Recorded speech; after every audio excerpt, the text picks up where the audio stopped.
Hi everyone, నేను మీ కీర్తి. ఈరోజు discuss చేసే టాపిక్ ఏంటి అంటే న్యూట్రిషన్. అండ్ అందరు నోట్స్ మెయింటైన్ చేయండి. దానికంటే ముందు మనం అందరం ఫుడ్ తింటాం కదా. ఎందుకు తింటాం అసలు? దేనికి తినాలి? ఆకలి అవుతుందని తింటామని మాత్రం అనకండి. ఫుడ్ ఎందుకు తింటాము అంటే మెయిన్గా గ్రోత్ అండ్ రిపేర్ కోసం, ఇంకా మన బాడీ టెంపరేచర్ని కూడా మెయింటైన్ చేస్తుంది అట్లనే. సో ఫుడ్ని మన ఆర్గానిజమ్స్ తీసుకుంటాయి కదా, అందులో సింగిల్ సెల్యులర్ ఆర్గానిజమ్స్ అవ్వచ్చు, మల్టీ సెల్యులర్ ఆర్గానిజమ్స్ అవ్వచ్చు. సో సింగిల్ సెల్యులర్ ఆర్గానిజమ్స్ అంటేనేమో అమీబా లాంటివి, మల్టీ సెల్యులర్ ఆర్గానిజమ్స్ అంటే హ్యూమన్ బీయింగ్స్ అంటే మనం వస్తాం. సో మనం వైడ్ వెరైటీ ఆఫ్ సబ్స్టాన్సెస్ని అంటే ఫుడ్గా తీసుకుంటాం కదా. ఎందుకు తీసుకుంటాం? ఎందుకనంటే ఫంక్షన్స్ని క్యారీ అవుట్ చేయడానికి. ఓకే, సో ఆటోట్రోప్స్ అంటే ఏంటి, వాటికి ఫుడ్ ఎలా వస్తుంది అనేది చూసుకుందాం. సో ఆటోట్రోప్స్కి ఎగ్జాంపుల్ ఏమొస్తుంది? ప్లాంట్స్ వస్తాయి. సో ప్లాంట్స్ అనగానే మనకి ఏం గుర్తొస్తుంది అంటే అవి ఓన్గా ఫుడ్ని ప్రిపేర్ చేసుకుంటాయి కదా. సో ఆటోట్రోప్స్ అంటే ఏంటి? They prepare their own food through photosynthesis process. So photosynthesis process ద్వారా ఫుడ్ని ప్రిపేర్ చేసుకుంటుంది కాబట్టి వీటికి ఫుడ్ ఎక్కడి నుంచో రావాల్సిన అవసరం లేదు, అవే రెడీ చేసుకుంటాయి. నెక్స్ట్ హెటెరోట్రోప్స్ అంటే ఏంటి? వీటికి ఎలా ఫుడ్ వస్తుంది? సో హెటెరోట్రోప్స్కి ఎగ్జాంపుల్స్ ఏంటి? హ్యూమన్ బీయింగ్స్ అంటే మనం. సో మనం ఏం చేస్తాం? మనం ఏమైనా ప్రిపేర్ చేసుకుంటామా? లేదు కదా. మనం ఏం చేస్తాం? ఆటోట్రోప్స్ పైన డిపెండ్ అవుతాం. అంటే ఓన్లీ ప్లాంట్సే కాదు, అనిమల్స్ పైన కూడా డిపెండ్ అవుతాం మనం కదా. అంటే చికెన్ మటన్ తింటాం కదా అట్లా. Now study about autotrophic and heterotrophic modes of nutrition and find అంటే ఇప్పుడు ఆటోట్రోపిక్ హెటెరోట్రోపిక్ యొక్క మోడ్స్ ఆఫ్ న్యూట్రిషన్ గురించి చదువుకుందాం. అండ్ మనం ఎక్కువ ప్లాంట్స్నే ఎందుకు ఆటోట్రోప్స్ అంటాం, మనల్ని ఇంకా అనిమల్స్ని ఎందుకు అన్నాము అనేది చూద్దాం. ఓకేనా. ఇప్పుడు ఆటోట్రోపిక్ న్యూట్రిషన్ గురించి తెలుసుకుందాం.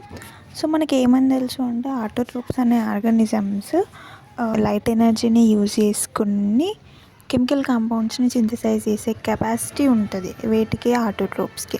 ఇంకా వీటికి ఏంటి అంటే అక్వైర్ అన్నా రిక్వైర్ అన్నా సేమ్, అంటే కావాల్సిన న్యూట్రియంట్స్ అన్నమాట. సో వీటికి ఏమేమి న్యూట్రియంట్స్ కావాలి అని అంటే మినరల్ సాల్ట్స్, వాటర్. అవి ఎక్కడి నుంచి వస్తాయి? సాయిల్ నుంచి వస్తాయి. ఇంకా కొన్ని గ్యాసెస్ కూడా కావాలి కదా. ఆ గ్యాసెస్ ఎక్కడి నుంచి వస్తాయి అంటే ఎయిర్ నుంచి వస్తాయి. సో ఇవి ఏంటి అంటే కాంప్లెక్స్ కాంపౌండ్స్ని కూడా ప్రొడ్యూస్ చేస్తాయి. కాంప్లెక్స్ కాంపౌండ్స్ అంటే ఏంటి అంటే కార్బోహైడ్రేట్స్, ప్రోటీన్స్, లిపిడ్స్. సో ఈ ప్రోటీన్స్, లిపిడ్స్, కార్బోహైడ్రేట్స్ ఎక్కడి నుంచి వస్తాయి? ఫ్రమ్ సింపుల్ సబ్స్టాన్సెస్ నుంచి ప్రొడ్యూస్ చేస్తాయి. ఈ న్యూట్రియంట్స్ అంటే సింపుల్ సబ్స్టాన్సెస్ అంటే ఈ న్యూట్రియంట్స్ని యూజ్ చేసుకొని మన కాంప్లెక్స్ కాంపౌండ్స్ని ప్రొడ్యూస్ చేసే క్యాపబిలిటీ ఉంటుంది ఆటోట్రోప్స్కి. ఓకేనా. నెక్స్ట్ ఈ కాంపౌండ్స్ అనేవి అదే ఆటోట్రోపిక్ ప్లాంట్స్ ప్రొడ్యూస్ చేసిన కాంపౌండ్స్ ఉంటాయి కదా, అవి ఏం చేస్తాం? ఎనర్జీ ప్రొవైడ్ చేయడానికి యూజ్ చేసుకుంటాయి. ఏవి? Most of the living organisms. So మనం ఎక్కువగా ఫుడ్ తింటాం. ఆ ఫుడ్ ఎక్కడి నుంచి వస్తుంది? ప్లాంట్స్ నుంచి వచ్చిన ఫుడ్ నుంచి తింటాం.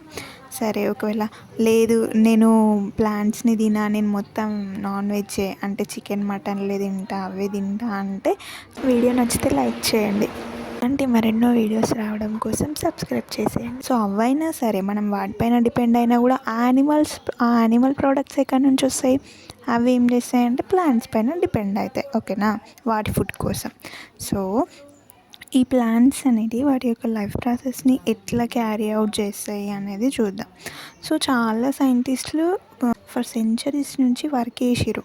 అంటే ఇది అసలు ఈ ప్లాంట్స్ వాటి యొక్క లైఫ్ని ఎట్లా క్యారీ అవుట్ చేస్తాయి ఈ ప్రాసెస్ని అని సైంటిస్టులు రీసెర్చ్ చేసిర్రు. మనకి ఏమని తెలుసు అంటే అన్ని లైఫ్ ప్రాసెస్లో ఫోటోసింథసిస్ని తయారు చేసే ఫోటోసింథసిస్ ప్రాసెస్ని రెడీ చేసేవి ఏంటి? ప్లాంట్స్ కదా. సో ఈ ప్లాంట్స్ని మనం యూనివర్సల్ ఫుడ్ ప్రొవైడర్స్ అంటాం ఫర్ అన్ని లివింగ్ ఆర్గానిజమ్స్కి. ఓకేనా. మీకు ఏమైనా డౌట్స్ ఉంటే లేదంటే ఇంకేమైనా టాపిక్స్ కావాలి అంటే కమెంట్ సెక్షన్లో కమెంట్ చేయండి, నేను వీడియో చేస్తాను. ఓకేనా.